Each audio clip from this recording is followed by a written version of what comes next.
Hello viewers, मेरी आज की वीडियो रहेगी बीए फाइनल सैम 6 ਦੇ ਸਟੂਡੈਂਟਸ ਦੇ ਲਈ। BA final Sam 6, BCA Sam 6, BA final distance private सारे बच्चों के लिए ये वीडियो है। सीवी राइटिंग या रिज्यूम राइटिंग, ठीक है जी।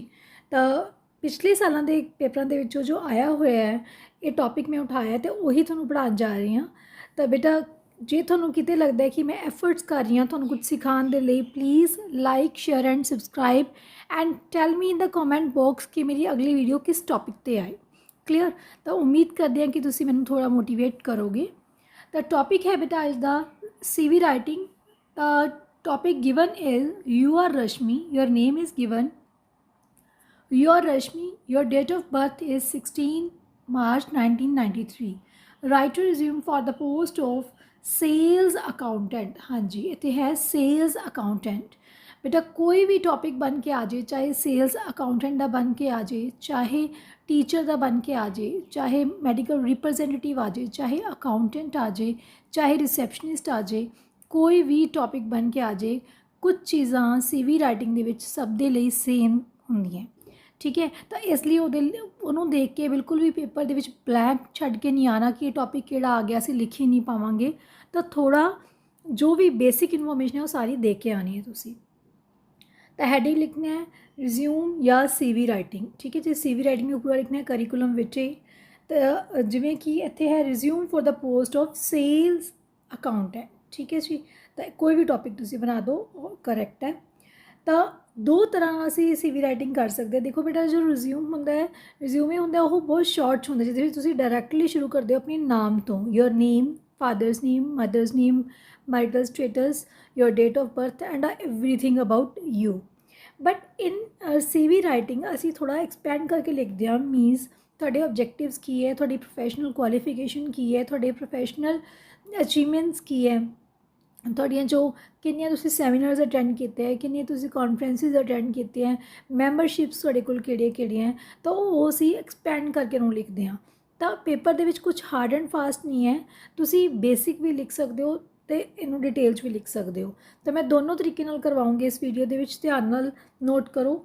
ਸਭ ਤੋਂ ਪਹਿਲਾਂ ਮੈਂ ਥੋੜ੍ਹਾ ਜਿਹਾ ਡਿਟੇਲ ਦੇ ਵਿੱਚ, ਜ਼ਿਆਦਾ ਡਿਟੇਲ ਦੇ ਵਿੱਚ ਮੈਂ ਨਹੀਂ ਗਈ, ਥੋੜ੍ਹਾ ਡਿਟੇਲ ਦੇ ਵਿੱਚ ਤੁਸੀਂ ऑब्जेक्टिव मैंशन करना है। ऑब्जेक्टिव मतलब ਤੁਹਾਡਾ ਕੀ ऑब्जेक्टिव रहेगा जॉब ज्वाइन ਕਰਨ ਤੋਂ ਬਾਅਦ, मतलब ਤੁਹਾਡਾ ਕੀ एम है ਜ਼ਿੰਦਗੀ ਦੇ ਵਿੱਚ, ਕੀ ਕਰੋਗੇ। To apply the acquired knowledge in the related field. तो पहला ऑब्जेक्टिव की है बेटा to apply the acquired knowledge in the related field. Acquired knowledge मतलब जो मैं नॉलेज अज तक गैदर की है towards achieving the organisation and individual goals.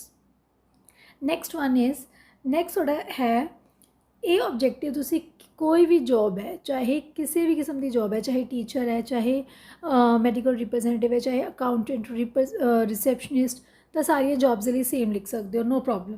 तो इसलिए यू कैन क्रैम रट्टा मार सकते हो। एजुकेशनल क्वालिफिकेशन नैक्सट तुसी मैंशन करोगे अपनी एजुकेशनल क्वालिफिकेशनस, जिहदे विच तुसी एक बॉक्स बना के इहनूं वधिया रिप्रजेंट कर सकते हो। मैं कोशिश की है बॉक्स बना के रिप्रजेंट करन दी बेटा। तो इस दे सब तो पहला एग्जामिनेशन का कॉलम है जिसे मैट्रिकुलेशन +2 BA MA जो भी तुसी नैक्सट क्वालिफिकेशन की है B.Ed M.Ed वो मैंशन कर सकते हो। दैन इंस्टीट्यूशन फिर किस इंस्टीट्यूशन तो की है, ठीक है जी। दैन बोर्ड या यूनिवर्सिटी किस बोर्ड या यूनिवर्सिटी तो की है। दैन ईयर किस साल की है। मार्क्स ऑब्टेन्ड ध्यान नाल लिखनी है बेटा OBTAINED, थोड़ा स्पेस कट होने करके क्लीयर नहीं है। दैन टोटल मार्क्स, ठीक है जी। इन्हों प्रॉपर बॉक्स में मैंशन एक लाइन छड्ड के वधिया तरीके नाल करना है ताकि क्लैरिटी आवे। सीवी राइटिंग देखो 10 नंबर का आना है, तो डिस्टेंस वाले प्राइवेट वाले 15 नंबर का आना है। तो बहुत मेजर पार्ट है थोड़े पेपर का, ना कि थोड़े पेपर का, थोड़ी लाइफ का। बिकॉज इन फ्यूचर तुसी जॉब लिए अपलाई तो करना ही करना है किते ना किते। तो ये सीखने को मिलता है कि किमें तुसी सीवी राइटिंग कर सकते हो, तो प्रॉपर लाइन्स करके ताकि क्लैरिटी होवे कि तुसी एजुकेशन क्वालिफिकेशन लिख रहे हो तो की है। दैन नैक्सट है बेटा प्रोफैशनल क्वालिफिकेशन। प्रोफैशनल मतलब तुसी कोई भी प्रोफैशनल कोर्स किया हुआ है, कोई कंप्यूटर का कोर्स किया, कोई डिप्लोमा किया है, कुछ इस तरह का किता जिहड़ी तुहाडी जॉब नूं बहुत ज़्यादा स्ट्रैंथ दे रहा है, तो तुसी पर्टिकुलरली उस जॉब लिए अप्लाई कर रहे हो, जिवें सेल्स अकाउंटेंट लिए अप्लाई कर रहे हो तो तुसी अकाउंट्स का कोई डिप्लोमा लिख सकते हो, अकाउंट्स का कोई कोर्स लिख सकते हो, ठीक है। तो हुण जिवें मैं फॉर एग्जाम्पल लिखिया वैल वर्स्ड इन अकाउंट्स, मतलब चंगी तरह अकाउंट्स जानदा। दैन तुसी नीचे पॉइंट्स बना के भी लिख सकते हो 1 year computer diploma, thorough knowledge of Tally and busy, Tally and busy use होंदे है कैलकुलेशनस दे विच। नैक्सट हॉबीज़, तुहाडियां हॉबीज़ की है, बड़े ध्यान नाल लिखनी है। जो प्रैक्टिकली लिखोगे, इन फ्यूचर भी लिखोगे, जॉब अप्लाई करन जान लगे तो इंटरव्यूअर बड़ा फड़दा है इन्हां हॉबीज़ नूं कि हाँ जी जो तुसी हॉबीज़ लिखियां की वो वाकई तुहाडियां हॉबीज़ हैगियां, like reading books and journals, ठीक है। मैं लिख दिता। दैन योर प्रेजेंट सैलरी, मतलब हुण सैलरी कितनी लै रहे हो। दैन योर एक्सपैक्टेड सैलरी, तुसी कितनी सैलरी एक्सपैक्ट कर रहे हो, ठीक है जी, एक्सपैक्टेड सैलरी। दैन एक्सपीरियंस की है तुहाडा, तुसी कित्थे वर्क कर रहे हो। Presently working as sales accountant in XYZ company, तो इत्थे एक्सपीरियंस के नाल बेटा ये भी लिखना है कि कंपनी कितना टाइम वर्क किया, ठीक है। तो ये लिखो 2 years experience of this and this company, ठीक है। 1 ईयर एक्सपीरियंस ऑफ जो भी तुसी लिखना है ना। लैंग्वेजेस नोन, केड़ी लैंग्वेज तुहानूं आंदी है, इंग्लिश हिंदी पंजाबी मैं लिखी है इत्थे, तुहानूं होर आंदी तुसी होर भी लिख सकते हो। Then this is very important your personal details, ठीक है जी। पर्सनल डिटेल्स दे विच है तुहाडा नाम, जो हुण देखो this is very important part, exam दे विच आ गया कि you are Rashmi, it is written you are Rashmi and your date of birth is this. तब पेपर दे विच तुसी ये गलती नहीं करनी कि नाम कोई होर लिखिया हो। जो एग्जाम दे विच तुहाडा नाम फिक्टिशियस नेम तुहानूं दिता होया है तुसी ओही लिखना है।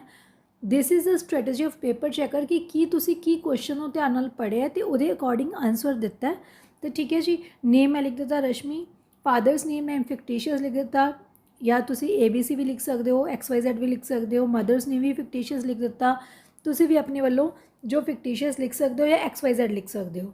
दैन डेट ऑफ बर्थ में वही लिखी है जो पेपर दे विच दिती हुई है। दैन यू आर मेल और फीमेल। दैन मैरिटल स्टेटस भी आ सकता है, मैरिड और अनमैरिड, ठीक है। Marital status MARITAL। Then nationality Indian. Then contact number XYZ 1 2 3 जो भी मर्जी लिख दो। ईमेल ID ज़रूर मैंशन करनी है। रेजिडेंशियल एड्रैस तुसी XYZ कुछ भी मैंशन कर सकते हो। मीनस पेपर चेकर ने चैक करना कि तुहानूं सारे कॉलम्स पता है कि की बनाने हैं, ठीक है जी। असी अपनी आइडेंटिटी रिवील नहीं करनी होंगी कि साडा एड्रैस की है, साडा कॉन्टैक्ट नंबर की है, वो तुसी XYZ 1 2 3 लिख सकते हो। Then references, this is also important part. References की होंगे बच्चे कि तुसी किसी इहो जे 2 परसन का रेफरेंस देना है जिस तो कि नैक्सट जो तुहाडा इंपलॉयर है तुहाडे बारे पता कर सके। तो जिथे तुसी कोई पहला काम कर रहे हो या जिथे तुसी पढ़े हो तो उन्होंने प्रिंसीपल या मैनेजर का नंबर दे सकते हो। Then date and place, then signature. Clear है। This is the first type कि किस तरीके नाल लिखनी है CV राइटिंग, ठीक है जी। नैक्सट असी सिंपल फॉर्म दे विच भी मैं तुहानूं नाल दी नाल ही करवा दिंदी हाँ। तो होप कि तुहानूं समझ आ रहा है। तो वीडियो नूं ध्यान नाल सुनो, थोड़ा हो सकता है विजिबिलिटी दी थोड़ी प्रॉब्लम होवे, ठीक है, थोड़ी राइटिंग दी भी किते प्रॉब्लम लग सकती है। तो प्लीज़ इनू ध्यान नाल सुनो ते इनू लिख के देखो, प्रैक्टिस करो। This is not only important for your exam point of view, this is important for your future also. Fine. तो नैक्सट असी करते हैं अगला पार्ट है हाँ जी। जो नैक्सट वे है CV लिखन का, रिज्यूम लिखन का, उस रिज्यूमे दे विच तुसी किस तरह लिखना है, दिस इज़ वेरी सिंपल। तो इसलिए जे कोई वीक स्टूडेंट है जो टफ नहीं करना चाहता तो वो इस तरीके नाल ईजीली भी कर ले, पर छड्ड के नहीं आना। बार बार मैं कह रही हाँ इस पार्ट को बिल्कुल छड्ड के नहीं आना। थोड़ी पर्सनल इन्फॉर्मेशन तुसी दे सकते हो, तुसी बेसिक इन्फॉर्मेशन अपनी एजुकेशन क्वालिफिकेशन दे सकते हो। ये हैडिंग्स नोट कर लो, बस नाल नाल तुसी लिखते जाओ, you will get good marks, ठीक है। पर बिल्कुल भी छड्ड के नहीं आना। I am again and again saying. हाँ जी, हैडिंग्स की बननगियां name, date of birth, name, date of birth, father's name, mother's name, ये ध्यान नाल गलती नहीं करनी, फादर्स नेम फादर तो बाद अपोस्ट्रोफी S, ठीक है जी।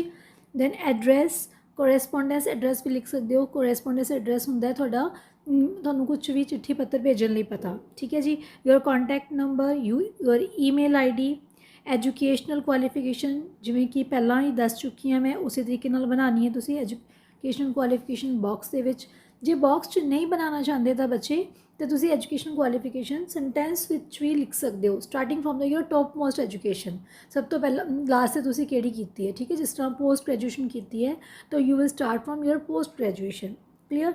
Then your professional qualification, professional दे विच कोई भी डिप्लोमा या कुछ इस तरह का तुसी कीता है जो थोड़ी जॉब ਨੂੰ मतलब हेल्प करेगा, लाइक कंप्यूटर कोर्स किया है, कोई डिप्लोमा इन अकाउंट्स किया है, ठीक है, वो तुसी डिप्लोमा इन कम्युनिकेशन स्किल्स किया है वो लिख सकते हो।